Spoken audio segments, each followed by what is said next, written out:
আসসালামু আলাইকুম ওয়া রাহমাতুল্লাহি ওয়া বারাকাতুহু।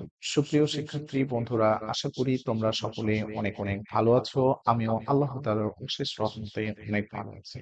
তো আজকে আমরা ২০২৪ শিক্ষাবর্ষের ষষ্ঠ শ্রেণীর যে ষান্মাসিক সামষ্টিক মূল্যায়ন অনুষ্ঠিত হচ্ছে, এই আগামীকালকে তোমাদের অনুষ্ঠিত হবে ক্লাস 6 এর গণিত পরীক্ষা। তো এই গণিত বিষয়ের যে প্রশ্নটি আগামীকালকে তোমরা পাবে, সেই প্রশ্নটির সমাধান এখন আমরা করব। ষান্মাসিক সামষ্টিক মূল্যায়ন ২০২৪ ষষ্ঠ শ্রেণী, বিষয় গণিত, শিক্ষার্থীর জন্য নির্দেশন।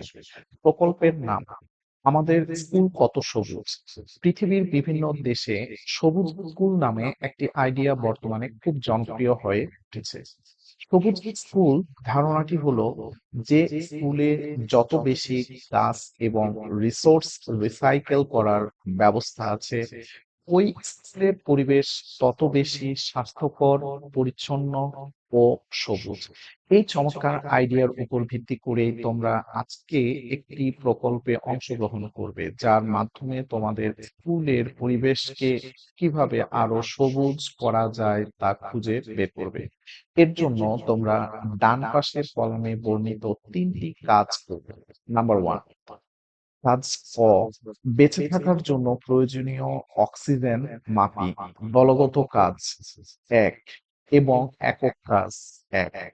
তারপরে এখানে পরে যেটা বলা হয়েছে, কাজ খ, কাগজের অপচয় কমায়, গাছ বাঁচায়, জোড়াই কাজ। এটা হলো তোমাদের জোড়া হিসেবে কাজ করতে হবে। আর দলগত হচ্ছে একসঙ্গে কয়েকটা দল বেঁধে তোমরা এই কাজটা করবে। আর এখানে গ, গাছের যত্ন করি, বিশুদ্ধ পরিবেশ গড়ি, দলগত কাজ ২ এবং একক কাজ ২। তো এইবারে এখানে আমাদের যে প্রশ্নটি বলা হয়েছে সেটি হচ্ছে কাজ ক, বেঁচে থাকার জন্য প্রয়োজনীয় অক্সিজেন মাপি। আমরা জানি যে গাছ পরিবেশ থেকে ক্ষতিকর কার্বন ডাই অক্সাইড গ্রহণ করে বাতাসকে বিশুদ্ধ করে। আবার গাছ যে অক্সিজেন তৈরি করে তা নিঃশ্বাসের মাধ্যমে গ্রহণ করে আমরা বেঁচে থাকি। একটি বড় গাছ, আম, কাঁঠাল, বট গাছ, গড়ে প্রতি বছর প্রায় ১ লক্ষ লিটার অক্সিজেন তৈরি করে।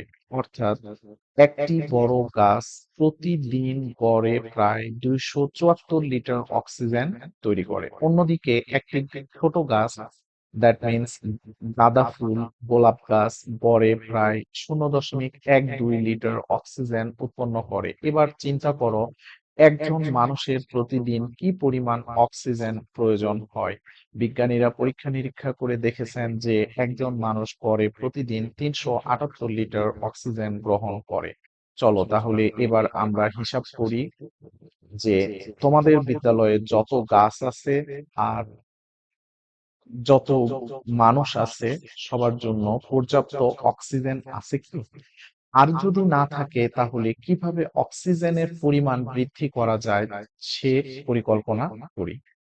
তো এখন এখানে আমরা হচ্ছে প্রথমে ১ নাম্বার, দলগত কাজ। দলের মধ্যে আলোচনা করে তোমাদের বিদ্যালয়ের গাছের সংখ্যা এবং মোট জনসংখ্যার ভিত্তিতে নিচের সমস্যাগুলো সমাধান করো। দলে আলোচনায় ও হিসাব করে সমাধান করবে এবং প্রত্যেকে নিজের খাতায় লিখবে। ১.১, বিদ্যালয় প্রাঙ্গণে এবং আশেপাশে বড় গাছের সংখ্যা আনুমানিক কত হতে পারে তা দলের সাথে আলোচনা করে লিখো। তো এটা একটা, যদি আমরা সমাধান দেখি, তো এটার সমাধানটা আমরা এখানে প্রথমে সকলের জন্য পর্যাপ্ত অক্সিজেন উৎপন্ন হচ্ছে না।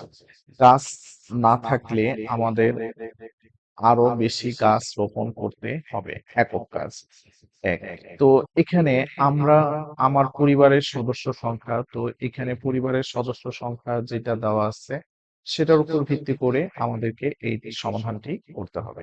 তো এখানে আমাদের আরো যেসব সমস্যা আছে, ষষ্ঠ শ্রেণীতে তোমরা যে শাখায় আছো সেখানে মোট শিক্ষার্থী ও বিদ্যালয়ের সকল শিক্ষক ও কর্মচারী মিলে মোট জনসংখ্যা কত লিখো। বিদ্যালয় প্রাঙ্গণে ও আশেপাশে আনুমানিক যে সংখ্যক বড় গাছ রয়েছে তা গড়ে প্রতিদিন কত লিটার অক্সিজেন উৎপন্ন করে? ষষ্ঠ শ্রেণীতে তোমার শাখায় মোট যে জনসংখ্যা, শিক্ষক, শিক্ষার্থী ও কর্মচারী রয়েছে, তাদের প্রতিদিন গড়ে কি পরিমাণ অক্সিজেন প্রয়োজন হয়? তারপরে এখানে আরেকটা প্রশ্ন, তোমার শাখায় সকলের জন্য শিক্ষক, শিক্ষার্থী ও কর্মচারীর গড়ে প্রতিদিন যে পরিমাণ অক্সিজেন প্রয়োজন হয়, সেই পরিমাণ অক্সিজেন বিদ্যালয়ের গাছগুলো উৎপন্ন করছে কি? এই জিনিসটি সম্পর্কে তুমি বলবে। দলের সকলে মিলে আলোচনা করে সিদ্ধান্ত ও প্রয়োজনীয় সংখ্যক বড় গাছ তোমাদের বিদ্যালয়ে রয়েছে কি? গাছ না থাকলে কি করা যায়? প্রভৃতি লেখো। তো এখানে আমরা এখন প্রথমে যে কাজটি করব, একক কাজ, সেটি হচ্ছে তোমার পরিবারের সকল সদস্যের গড়ে প্রতিদিন কি পরিমাণ অক্সিজেন লাগে। তারপরে এখানে ২ নাম্বার, গড়ে একজন মানুষের যে পরিমাণ অক্সিজেন লাগে, গড়ে তোমার পরিবারে সদস্যদের যে পরিমাণ অক্সিজেন প্রয়োজন হয় তা অনুপাত আকারে লেখে। তো আমরা এই প্রশ্নগুলো, তারপরে তুমি যে অনুপাত লিখেছো তা কি তা একটি সমতুল অনুপাতে প্রকাশ করো। তার একটা সমতুল অনুপাত লিখতে হবে। তোমার পরিবারের সকল সদস্যের একদিনের অক্সিজেন সরবরাহের জন্য কয়টি গাছ প্রয়োজন? তোমার পরিবারের অক্সিজেনের জন্য যতটি গাছ দরকার তা আছে কি?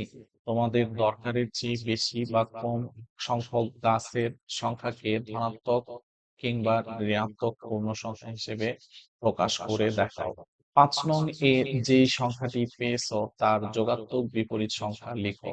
তোমার পরিবারের জন্য যে কয়টি গাছ বা কম বা বেশি আছে তার সংখ্যা রেখা ব্যবহার করে দেখাও। এই সমস্যাগুলো আমরা এবারে সমাধান করি, দেখি চলো। তো এই সমস্যাগুলো এখন যদি আমরা সমাধান করি, এখানে প্রথমে ১ নম্বরের সমাধানের একক কাজ ১ এর সমাধান। আমার পরিবারের সদস্য সংখ্যা ৫ জন। একজনের জন্য প্রয়োজন ৩৭৮ লিটার অক্সিজেন। তাহলে আমার পরিবারের ৫ জনের জন্য ৩৭৮ গুণ ৫, তাহলে ১৮৯০ লিটার। তারপরে এখানে একজনের অক্সিজেন প্রয়োজন ৩৭৮ লিটার আর পরিবারের প্রয়োজন ১৮৯০। এই দুইটার অনুপাত যদি আমরা করি তাহলে ৩৭৮ অনুপাত, যেহেতু এখানে আমাদের হচ্ছে একজনের পরিমাণটা আগে আছে আর হচ্ছে পরিবারের সংখ্যাটা পরে আছে, এই জন্য পরিবার একজনের সংখ্যা ৩৭৮, একজনের পরিমাণ ৩৭৮ আর পরিবারের সংখ্যা পরিমাণ হচ্ছে ১৮৯০। দুইটার অনুপাতকে এবারে আমরা যদি কাটাকাটি করি তাহলে এখানে আমাদের যে মানটা আসে সেই মানটি হলো ১৮৯০। এই যে ১৮৯০ আর হচ্ছে আমাদের এখানে ভাগ ৩৭৮। আচ্ছা, এই ৩৭৮ কে আমি যদি এবারে ভাগ করি তাহলে এটা ৩৭৮ কে ৭৮ আর এটাকে ভাগ করলে ৫, দ্যাট মিনস ১/৫, আর ১/৫ মানে হলো ১:৫। তো এটা হচ্ছে আমাদের অনুপাত। এটা এখানে ভুল আছে। তো এইখানে উত্তর আমাদের দাঁড়াইলো হচ্ছে ১:৫। এটি হচ্ছে আমাদের আনসার। তারপরে এবারে অনুপাতে প্রকাশ হলো। এবারে অনুপাতটাকে আমরা এখানে কাটাকাটি করে যেটা পেলাম লঘিষ্ঠ আকারে প্রকাশ করলাম। তারপরে এখানে বিদ্যালয় প্রাঙ্গণে আনুমানিক সংখ্যা ১০টি। তাহলে বিদ্যালয় প্রাঙ্গণের আনুমানিক সংখ্যা যদি ১০টা হয়, শ্রেণীতে আমার শাখায় শিক্ষার্থীর সংখ্যা ২৮ জন, শিক্ষকের সংখ্যা ১০ জন, কর্মচারীর সংখ্যা ৭ জন। এটা হচ্ছে আমি আমার মতো ধরে এখানে লেখা আছে। তো তোমরা তোমাদের যে স্কুলে যে পরিমাণ আছে সেই পরিমাণ দিয়ে তোমরা করবা। তো আমরা বিদ্যালয়ের আমার বিদ্যালয়ের প্রাঙ্গণে আনুমানিক গাছের সংখ্যা ১০টি। তারপরে গাছ প্রতিদিন অক্সিজেন দেয়, তাহলে ২৭৪ লিটার একটা গাছ দেয় ২৭৪ লিটার, তাহলে ১০টা গাছ দিবে ২৭৪ গুণ ১০। তো বিদ্যালয়ে মোট মানুষের সংখ্যা হচ্ছে ২৮, ১০ আর ১৭, ৪৫ জন। এবার মোট অক্সিজেনের প্রয়োজন ১৭,০১০। এখানে ১৭,০১০ লিটার, সরি এটা হবে লিটার, লিটার, আচ্ছা, এটাও লিটার। তো বাকি থাকে বা বেশি লাগে আমাদের কর্মচারী আর হচ্ছে মোট সদস্য সংখ্যার চেয়ে আমাদের এখানে বিদ্যালয় একটা গাছ যে পরিমাণ অক্সিজেন, 10টা গাছ যে পরিমাণ অক্সিজেন দেয় তার চেয়ে বেশি লাগতেছে, তাহলে 14,270 লিটার। এই 14,270 লিটার আমাদের বিদ্যালয়ে প্রতিদিন লাগবে। এই বিদ্যালয়ে প্রতিদিন যদি এত লিটার লাগে তাহলে এখানে আমাদের পরিমাণটা কম পড়তেছে। তাহলে একটি বড় গাছ একদিনে প্রদান করে অক্সিজেন 274 লিটার, আর হচ্ছে একজনের দিনে প্রয়োজন হয় 378 লিটার। তাহলে অক্সিজেন কমবে এখানে, 378 থেকে 274 বাদ দিলে 104 লিটার। তো গড়ে একজনের দুটি বড় গাছ প্রয়োজন পর্যাপ্ত অক্সিজেনে পেতে হলে। তাহলে 5 জনের জন্য 10টি, এই 10টি গাছ আমাদের লাগবে। তারপরে এবারে পরে যেটা বলা হয়েছে, এখানে আমার বাড়ির আশেপাশে বা আমার বাড়ির আশেপাশে যথেষ্ট পরিমাণ গাছ রয়েছে। আমার বাড়ির আশেপাশে গাছ আছে 20 +20টি। তো এটাকে 20টাকে +20 হিসেবে প্রকাশ করা হলো। 5 নং এর সমাধান, সমাধানের যোগাত্মক বিপরীত হলো -20। যেহেতু এখানে +20 নিয়ে নেওয়া হয়েছে তাহলে এখানে আসবে -20, কারণ 5 নং এর উত্তর ছিল +20। তো সংখ্যা রেখায় যদি এটাকে দেখানো হয় তাহলে আমরা সংখ্যা রেখা একটা এঁকে এখানে +20 এই সংখ্যাটাকে এই জায়গায় ইন্ডিকেট করেছি। তো এটাই হচ্ছে আমাদের সংখ্যা রেখায় দেখানো হলো। তো শূন্য বিন্দু থেকে আমরা মোট কত ধাপ অতিক্রম করলাম? 20 ধাপ। 20 ধাপ অতিক্রম করে +20 বিন্দুতে পৌঁছায় এবং +20ই হলো গাছের সংখ্যা। তো এই গেল আমাদের এই প্রশ্নটির উত্তর। তারপরে এবারে আমরা পরবর্তী যে সমস্যাটি আছে সেই সমস্যাটিতে যদি আসি, তাহলে এখানে বলা হয়েছে আমাদের পরবর্তীতে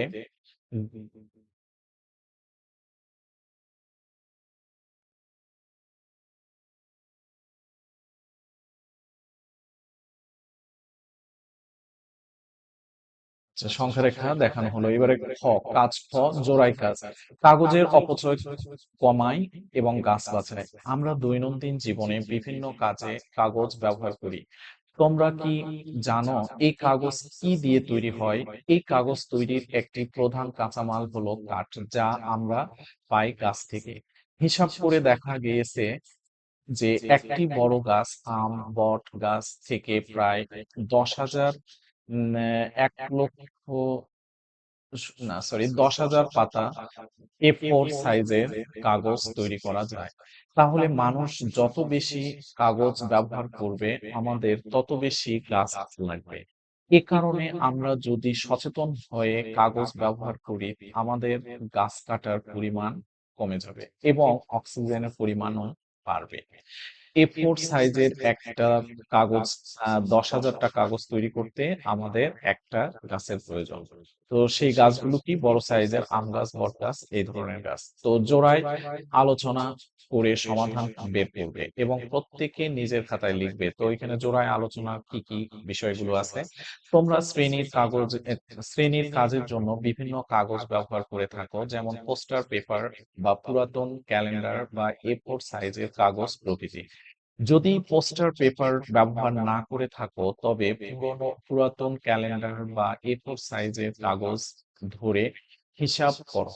প্রভৃতি কাগজের সংখ্যা হিসাব করার প্রক্রিয়াটি 2 জন আলোচনা করো এবং নিচের প্রশ্নগুলোর সমাধান লেখো। তোমরা 2 জনে গত 5 মাসে, দ্যাট মিনস ফেব্রুয়ারি থেকে জুন পর্যন্ত ষষ্ঠ শ্রেণীর সকল বিষয়ের জন্য আনুমানিক মোট কয়টি কাগজ ব্যবহার করেছো তা লেখো। তারপরে তোমরা 2 জন ষষ্ঠ শ্রেণীতে ফেব্রুয়ারি থেকে জুন মাসে মোট যে পরিমাণ কাগজ ব্যবহার করেছ তা থেকে যদি 3/1 কম ব্যবহার করতে তাহলে তোমাদের ব্যবহৃত কাগজের সংখ্যা কত হতো? দশমিক সংখ্যার ক্ষেত্রে পরবর্তী পূর্ণ সংখ্যা ব্যবহার করবে। আচ্ছা, দুই 2 নং এর ক্ষেত্রে তোমাদের কাগজ ব্যবহারের হার শতকরা কত কমে গেল? তোমাদের মধ্যে একজন যদি প্রতি চতুর্থ দিনে একবার এবং অন্যজন যদি ষষ্ঠ দিনে একবার পোস্টার পেপার ব্যবহার করে তাহলে এপ্রিল মাস শুরু থেকে 30 এপ্রিল, 1 মাস পর্যন্ত তোমরা মোট কতবার একই দিনে পোস্টার পেপার ব্যবহার করবে? ধরো তোমার শিক্ষক কিছু পোস্টার পেপার নিয়ে আসলেন এবং শ্রেণীর প্রত্যেক শিক্ষার্থীকে ২টি করে পোস্টার পেপার দিলেন। এইভাবে শিক্ষক পোস্টার পেপারের ৫ ভাগের ৩ অংশ তোমাদেরকে দিয়ে দিলেন এবং বাকি অংশ নিজের কাছে রেখে দিলেন। তো তোমাদের শ্রেণীতে মোট শিক্ষার্থীর সংখ্যা কত তা লিখে রাখো। শিক্ষক মোট কতটি পোস্টার পেপার নিয়ে এসেছিলেন? তোমাদেরকে দেওয়া অংশের মূল্য ৳৪৫০ হলে প্রতিটি পোস্টার পেপারের মূল্য কত টাকা হবে সেটি বের করো। তো এই সমস্যাগুলো আমরা সমাধান করতে গেলে আমাদের হচ্ছে যে প্রবলেমটি আমরা সমাধান করব। তো সেই সমস্যাটি সমাধান করার জন্য আমরা প্রথমে যাব তাহলে এখানে আমাদের যে উত্তর আছে, তো উত্তরটা আমি এখানে যেটি করে রেখেছি সেটি হচ্ছে আমরা একটু দেখি এখানে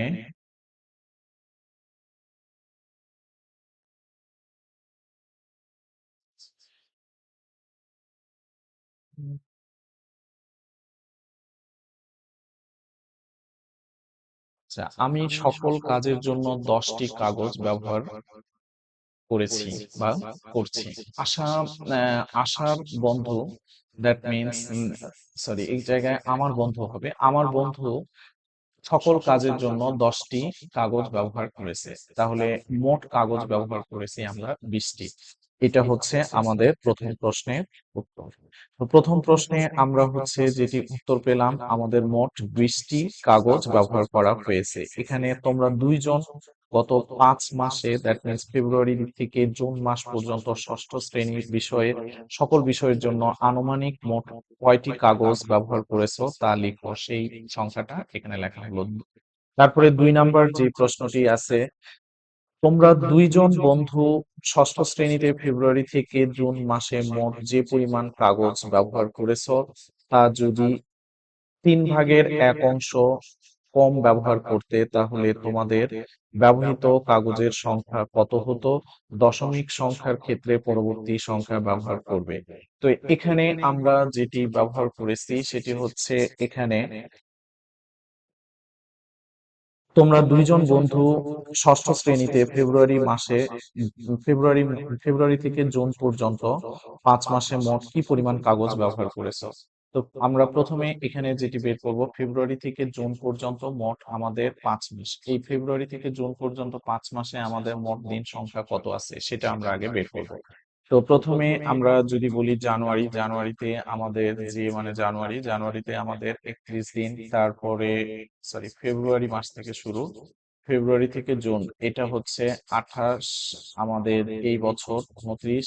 তো এরপরে আমরা হচ্ছে এবারে ফেব্রুয়ারির পর মার্চ মাসে আমাদের লেগেছে 31।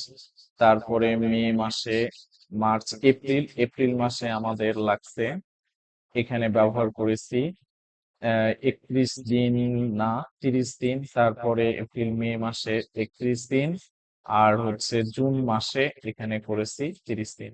তো এই হচ্ছে এক, তারপরে এখানে এসে আমার হচ্ছে 29, 10 আর 1 11, তারপরে এখানে 4 12 12 15 151। তো 151 আমরা ডে পেলাম। 151 ডে তে আমার যদি একদিনে আমি আর আমার বন্ধুর যদি 20টি কাগজ ব্যবহার হয় তাহলে 151 ডেজ এ আমাদের ব্যবহার হবে 151 ইন্টু এখানে 20, তাহলে আমরা পেলাম 302, তারপরে 0, 3020। তারপরে এখানে আমাদের পরে যেটা বলা হয়েছে এখানে 3 নং প্রশ্ন। তো এখানে যদি তুমি এত কম ব্যবহার করতে তাহলে কম ব্যবহার করলে এখানে 3000, আমরা যদি লিখি 3020 এর 3 ভাগের 1 অংশ, তাহলে 3 দিয়ে এটাকে ভাগ করলে 10, তারপরে এখানে ভাগ যায় না 0, তারপরে এখানে 6, তারপরে দশমিক, এবারে আবার হচ্ছে 6, তারপরে এই জায়গায় আমরা এটাকে 7 হিসেবে ব্যবহার করব। তাহলে এখানে আমরা পেলাম 1006.67। তাহলে এটার উত্তর পেলাম আমরা 6.67। তো এই ছিল আমাদের এই পরিমাণটুকু। আর এই পরিমাণের মধ্যে এখানে আরো একটু বলা হয়েছে, সেটা হচ্ছে যে তা থেকে ব্যবহার করলে কম ব্যবহার করতে, তাহলে তোমাদের ব্যবহৃত কাগজের সংখ্যা কত হতো?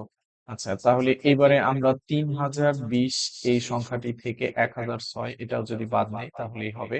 তাহলে 3020 এখানে 1006 এইটুকু শুধু বাদ দেব। তাহলে 4, এবারে এখানে আসবে 1, তারপরে এখানে আসবে 9, আর এখানে আসবে আমাদের 1। তাহলে 1914টি কাগজ আমরা ব্যবহার করতাম।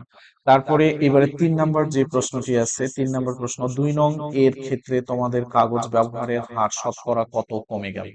তাহলে শতকরায় যদি আমরা আবার এটা ব্যবহার করতে চাই, তাহলে শতকরা করতে গেলে আমরা এবারে এখানে শতকরায় যদি লিখি, তাহলে শতকরা আমরা এই কথাটা লিখবো, শতকরা কম হয়। সেটা হচ্ছে আমাদের প্রথমে 3020, আর এই জায়গায় আমাদের হচ্ছে 1914 গুণ 100। তো আমরা এটা যদি ক্যালকুলেটরে একটু ক্যালকুলেট করে নিই, নিয়ে আমরা এটা সমাধানটা লিখবো। তো এখানে আমি ক্যালকুলেটরে ক্যালকুলেট করলে 1914 গুণ, এইবারে আমরা এখানে লিখবো 100, তারপরে ভাগ, এইবারে এটাকে 3020 এটা দিয়ে ভাগ করলে 63%। তাহলে আমি 63% কাগজ আমি ব্যবহার করতাম। আর এখানে কি 63% কাগজ শতকরা ব্যবহার কত কমে গেল? তাহলে শতকরা ব্যবহার আমাদের 63% ব্যবহার করতেছি, তাহলে 63% যদি আমরা বাদ দিই তাহলে আমাদের আসতেছে এখানে 37%। দ্যাট মিনস মাইনাস 100% আমি যদি করি তাহলে আসতেছে 36.6। তাহলে 36.5% আমরা ব্যবহার কম করতাম। তাহলে 36, আচ্ছা, এটার আনসার হলো 36.6% আমরা ব্যবহার কম করতাম। এটা হচ্ছে আমার ক্যালকুলেশন অনুযায়ী। তারপরে এবারে পরবর্তীতে যেটা আছে, তোমাদের মধ্যে একজন যদি প্রতি চতুর্থ দিনে একবার, আর অন্যজন যদি প্রতি ষষ্ঠ দিনে একবার পোস্টার পেপার ব্যবহার করে, তবে সেটার উত্তর। তো 4 এর লসাগু যত, তত দিনে ততদিন পর পর তারা একত্রে পোস্টার ব্যবহার করবে। তো 4 আর 6 এর লসাগু হলো 24। তাহলে 24 যদি হয় তাহলে 30 দিনের মধ্যে একবার আমাদের ব্যবহার করা যাবে। তারপরে এবারে পরে 5 নাম্বার যে সমস্যাটি আছে, 5 নাম্বারের এখানে ক। তো 5 নাম্বার, ধরো তোমার স্কুল শিক্ষকের পোস্টার পেপার নিয়ে আসলেন তোমার টিচার। তো শ্রেণী কক্ষে যে সমস্যাটি ছিল, তো এখানে প্রথম প্রশ্নটি ছিল আহ তোমাদের শ্রেণীতে মোট শিক্ষার্থীর সংখ্যা কত তা লেখো। তো শ্রেণীতে আমাদের শ্রেণীতে মোট শিক্ষার্থীর সংখ্যা এখানে 30 জন লেখা আছে। তো 30 জন, এটা আমি আনুমানিক একটা লিখেছি ক্যালকুলেশনের সুবিধার্থে। তারপরে এবারে এখানে ক হতে পাই, মোট শিক্ষার্থীর সংখ্যা যদি 30 জন হয়, এই জায়গায় 30 জন যদি হয় তাহলে আমাদের 28 জন কাগজ পেল। এবারে 28 দুগুণ 56, যেটা দ্যাট মিনস এখানে আমাদের বলা আছে খ নম্বরে, শিক্ষক মোট কতটি পোস্টার কাগজ পেল? তাহলে এখানে আমরা 30-এর সাথে ভাগ করলে 6, 3 6 18, তার মানে আমাদের এখানে 28 জন কাগজ পেল, 2 জন এখানে 60টা, তাহলে এখানে 30টা, তাহলে 2 জনে 60টা। এই হচ্ছে আমাদের মোটামুটি এইটার সমাধান। এরপরে আমরা যদি আসি এই জায়গায়, 5/3 অংশ সমান 60টি, অতএব 1 অংশ সমান সমান এত, অতএব 100টি। তাহলে শিক্ষক 100টি কাগজ এনেছিল। এই হচ্ছে আমাদের মোটামুটি সমাধান। তো তারপরে এইবারে আমরা এই পরবর্তী যে সমস্যাটি আমাদের আছে সেটি যদি দেখি, এই পরবর্তী আমাদের প্রশ্নটি হলো এখানে যেটি দেওয়া আছে, কাজ, গাছের যত্ন করি, বিশুদ্ধ পরিবেশ করি। তো এই কাজটা এখানে যেটি দেওয়া আছে, তোমরা তো বুঝতেই পারছো আমাদের বেশি বেঁচে থাকার জন্য গাছ কত জরুরি এবং গাছের যত্ন নেওয়া কত গুরুত্বপূর্ণ। তাহলে চলো এই দলগত কাজের মাধ্যমে বিদ্যালয়ে বাগান করার ও গাছের যত্ন নেওয়ার পরিকল্পনা করি। দলগত কাজ, দুই, গাছ রোপণ পরিকল্পনা। তোমাদের বিদ্যালয়ের বাগানে 2টি প্লট আছে। এগুলো হলো প্লট 1 ও প্লট 2। দলের সদস্যরা আলোচনা করে তোমাদের এমন একটি প্লট নির্বাচন করবে যেখানে তোমরা অপেক্ষাকৃত বেশি ফুল গাছের চারা লাগাতে পারবে। সকলে আলোচনা করো, ছবি এঁকে চিন্তা করো এবং নিচের সমস্যাগুলো 1 থেকে 4 সমাধান করে প্রত্যেকেই নিজের খাতায় লিখবে।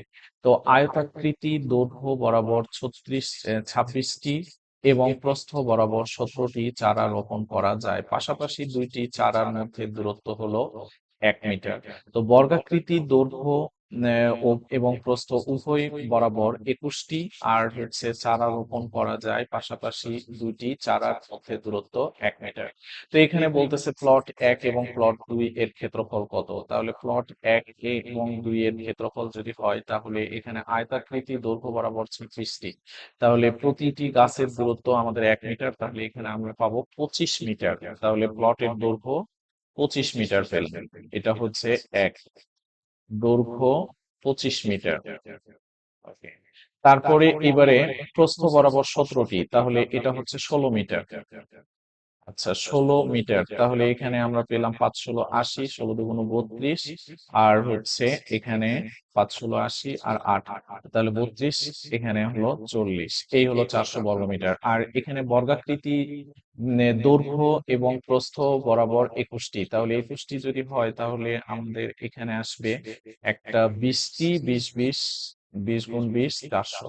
তাহলে প্রতিটি গাছের দূরত্ব যদি আমাদের এত হয় 400টি, তাহলে উভয় ক্ষেত্রের ক্ষেত্রফল 400। প্লট 1 এবং প্লট 2 এ কয়টি গাছের চারা রোপণ করা যাবে?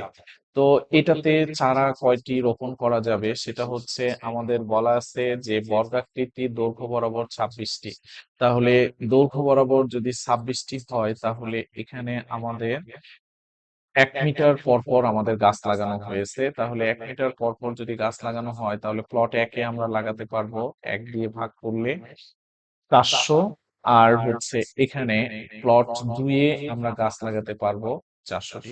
তো পাশাপাশি 2টি গাছের মধ্যে দূরত্ব যদি 2 ভাগের 1 মিটার হয় সেক্ষেত্রে প্লট 1 এ এবং প্লট 2 এ কতটি চারা গাছ রোপণ করা যাবে? তাহলে এই ক্ষেত্রে এটাতে 200টি, এটাতে 200টি। তোমাদের দলের জন্য কোন প্লটটি নির্বাচন করবে? তোমাদের উত্তরের সপক্ষে যুক্তি দাও। তো এখানে তোমাদের প্লট কোনটা? বর্গাকৃতিটা আমি যদি হতাম তাহলে বর্গাকৃতিটা আমি বেশি পছন্দ করতাম। কারণ এখানে বর্গাকৃতির ক্ষেত্রে আমাদের যে সুবিধা হচ্ছে সেটি হলো যে আমরা, ও সরি, এখানে একটি কথা হচ্ছে, এখানে বলা হয়েছে কয়টি চারা রোপণ করা যাবে। তাহলে 1 মিটার দূরত্বে যদি আমরা 400টি রোপণ করতে পারি তাহলে আমাদের কিন্তু এখানে মোট চারা গাছের সংখ্যা রোপণ করা যাবে আমাদের হলো দৈর্ঘ্য বরাবর 26টি আর প্রস্থ বরাবর 17টি। তাহলে 26 আর 17 দুইটা গুণ করব। এখানে আমাদের 21 আর 21 গুণ করলে আমাদের আসবে মোট 441টি, আর এটা আসবে এতটি। তো এই ক্ষেত্রে আর এখানে একক কাজের পরিকল্পনা আছে। তো এই হলো মোটামুটি আমাদের এইটার সমাধান। তো বন্ধুরা তোমরা অবশ্যই, এই ভিডিওটি অনেক বড় হয়ে গিয়েছে, তারপরও তোমরা এটা প্রশ্নটি ভালো করে যদি দেখো তাহলে তোমরা ইনশাআল্লাহ এটা সলভ করতে পারবা। তো আজকে এই ভিডিওটি এই পর্যন্ত রাখতেছি। আল্লাহ হাফেজ, ভালো থেকো সবাই। আসসালামু আলাইকুম ওয়া রাহমাতুল্লাহ। আর তোমাদের পরীক্ষা ভালো হোক এবং